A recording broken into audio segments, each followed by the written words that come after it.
Okay, what this is a demonstration of how this clock actually works, because the idea is, for the purposes of the person who's purchased it, is you need to see how this is calibrated to a flat surface, how this is timed, and how to make sure that this is organized perfectly. So the important thing is to make sure that it goes through the chimes and it's wound properly. As you can see, the front cover swings in its own specific design, so the way it goes is like this. And then when you turn it to each quarter, it should go through its paces.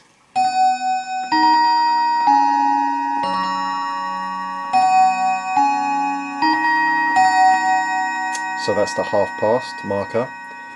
And then what I will show you is that is quite tight. It's already wound. And let's make sure that this one's tight as well, because you've got 3 holes. One for the pendulum, one for the chimes, and one for the clock mechanism itself. Okay, so that is pretty tight there, and this is how it will be delivered to you. It's quite tight. Now I need to iterate that obviously the pendulum, the metal in on itself, due to the fact that the temperature in the room that you're going to set this up is quite important, because the pendulum has got metal components which expand and contract, because this is an old-fashioned clock.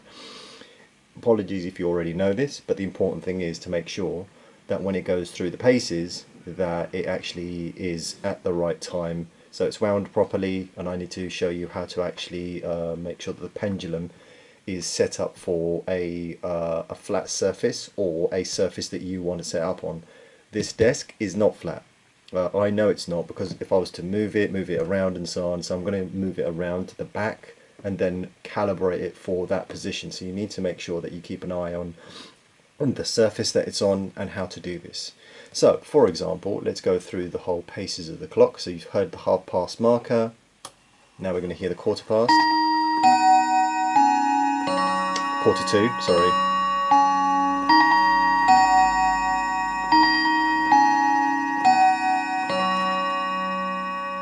Okay, that's quarter to. Now you should see the 6 chimes, and it will go through the first. So there you go.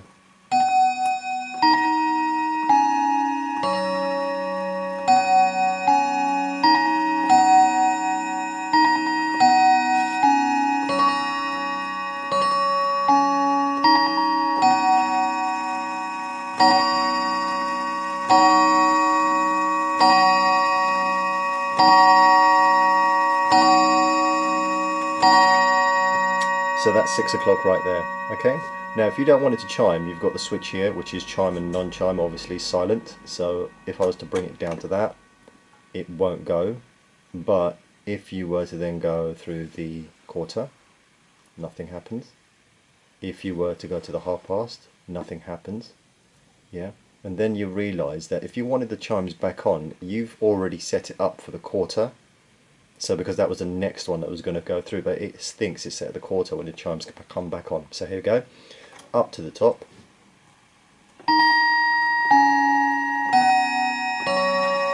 That's the chime for the quarter.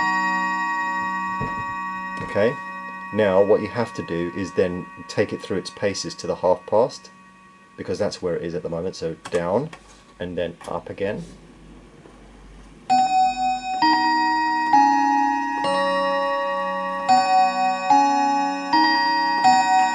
That's the quarter, and then it should then come back to its original pace, which is quarter. And the reason why that's important is because there are mechanisms in here. I'll just let it go.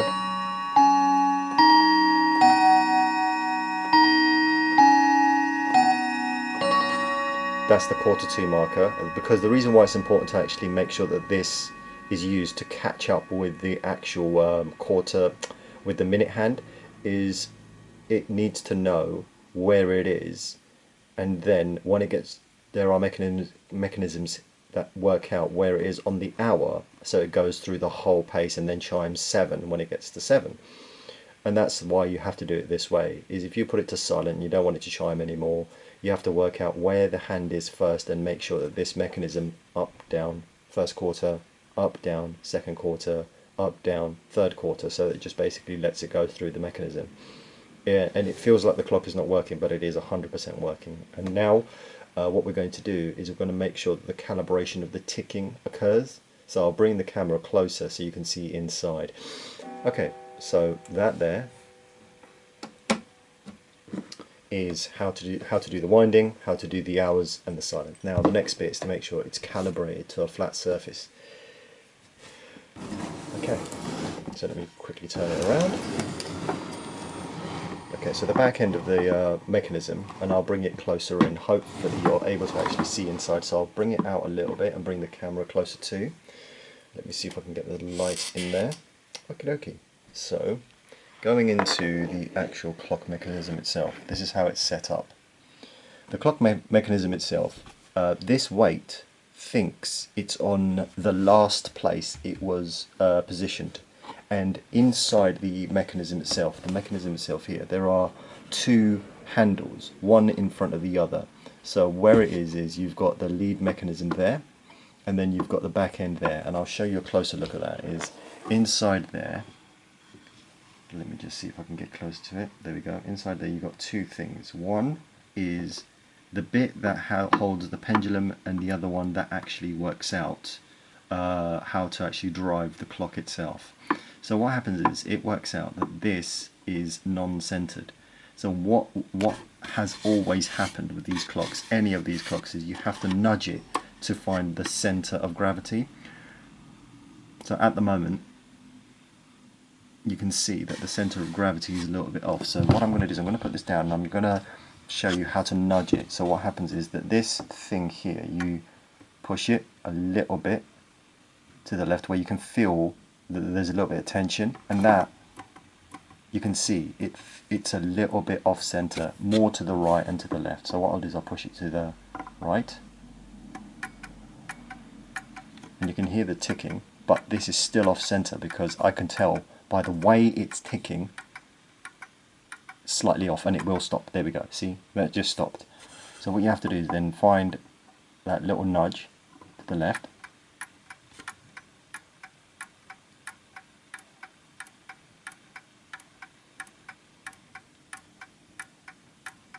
and that's what happens. Is what you're effectively doing is you're telling the pendulum to drive the clock so that it is in a standard position.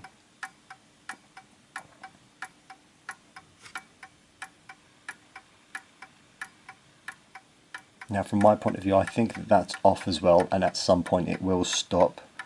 And the reason why is we know it's fully wound, but it will stop because I can hear by the clock that it's slightly off kilter, so it goes tick tock, tick tock. So it's not, instead of a perfect tick tock, tick tock, tick tock, it's going tick tock, tick tock, tick tock. It's lingering a little bit to one side. So what will happen, and it might be comfortable in this position, so what I'm going to do is I'm going to let it carry on for about a minute or so it goes through its full pace.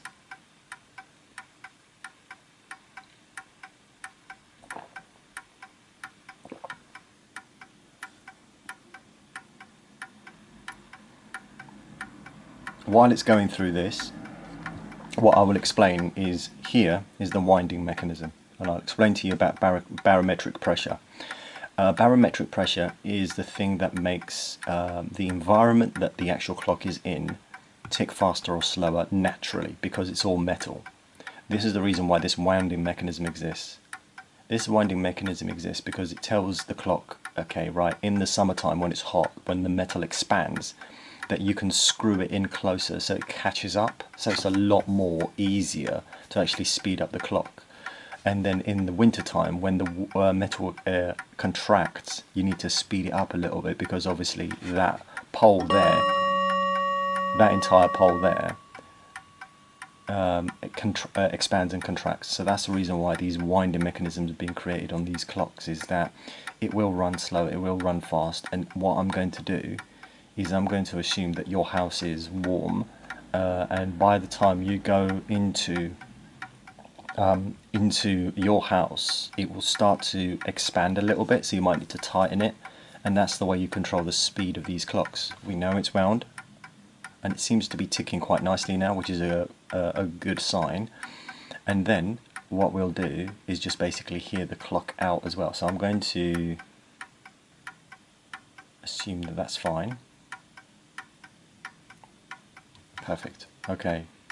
So what that does is, what I'm going to show you is this entire mechanism again, so you don't have to rewind this video. So I'm going to stop it. And then what I'm going to do is I'm going to put it offline on purpose. So let me just get you a better shot of that. Is I'm going to push it to the left a little bit, so you can hear it fail. So I've just swung it a little bit too much. Hold on, let me just make sure that's nice.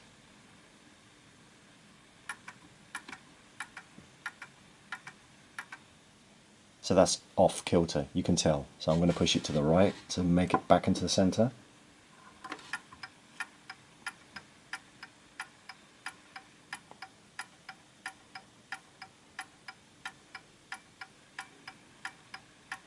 Okay, and then I'm going to push it to the right on purpose, so it comes off center. And you can hear the way, and you hear that tone is, you can see it's slightly off. So why I've done this is to show you that you just need to find that bit, and then that little bit there, and then just get you a better shot of this. Is this little bit here, just push it a little bit to the left, a little bit of a nudge.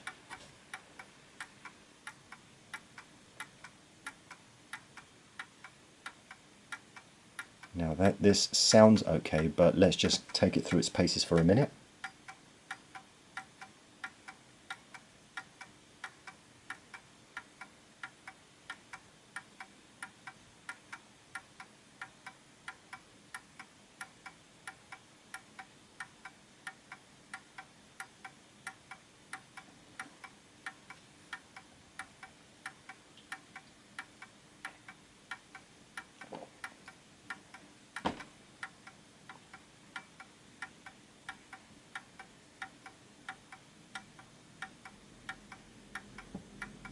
So while that's going in, what I'll explain is that that pendulum strip there is making the clock mechanism work.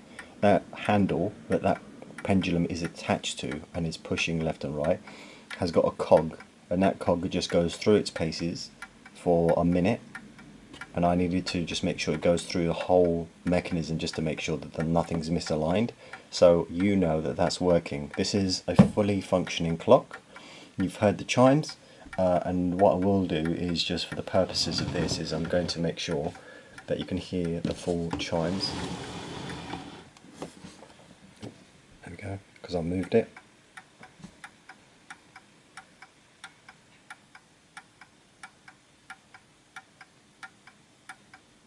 Perfect. Alright, now what I'll do is just get to the front, and it should go through the 7 o'clock pendulum. So what I'm going to do is then go, alright, fine, and then you can hear it lining up.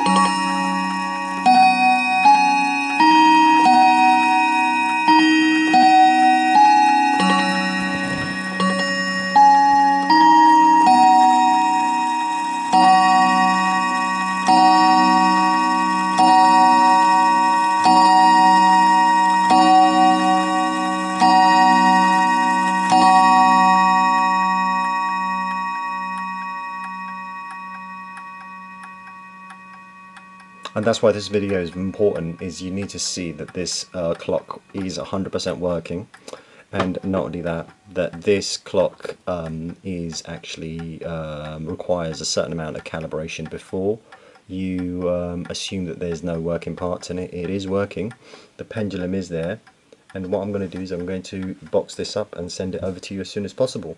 So yeah, thank you very much for watching this video. I hope it makes sense, and I hope it arrives in a perfect condition. I'll speak to you soon. Thank you.